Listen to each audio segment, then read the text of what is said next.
Magandang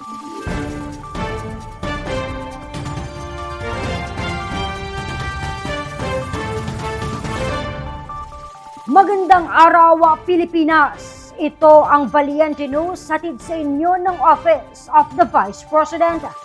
Namahagi ng food packs ang OVP Cebu, Bohol and Siquijor Satellite Office sa mga residenteng apektado ng sunog sa Barangay Lahog sa Cebu City. Ang ilan sa mga naalalayan ng OVP, kilalanin natin sa ulat ni Brian Latasa. Idaga na lang ko, hadlok man ko kay na nagsige na magsyagit. Nya, pulos naman diha na nagkuan og ka kuan, gilibutan naman sa kayo, idaga na lang ko. Lagi ko'y karga. Isa lamang si Lola Adelaida sa mga walang naisalba na ni isang gamit dahil sa pagmamadali upang maligtas lamang ang kanyang sarili mula sa sunog. Nilamon din ng apoy ang kanyang sari-sari store sa San Vicente, Barangay Lahog sa Cebu City, kamakailan. Naraton naman ko, kaya tayo na ano man di ana. Oo. Sa akong tindahan.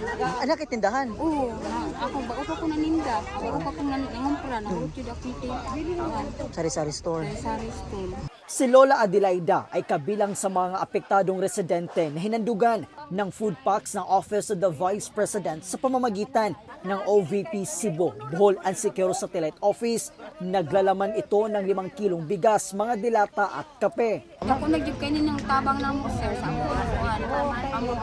Walang dyan meron, sir. Nanay kahit nanay konsumo Oo, may na lang ni. Amo kuan ba, konsumo ba. Vice President Juan Sara, nagpasalamat po ba ninyo sa inyong mga tabang na mo dito sa nasunugan. Si Lola ay mahigit 35 years ng residente sa Barangay Lahog sa Cebu City. Mula po dito sa Cebu City, ako po si Brian Latasa. Ang lahat para sa Diyos, bayan at pamilyang Pilipino. Valiente News.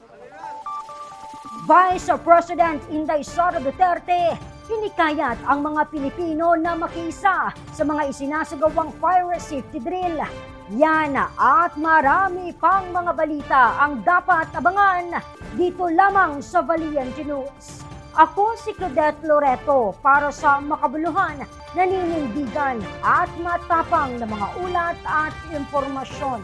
Maraming salamat.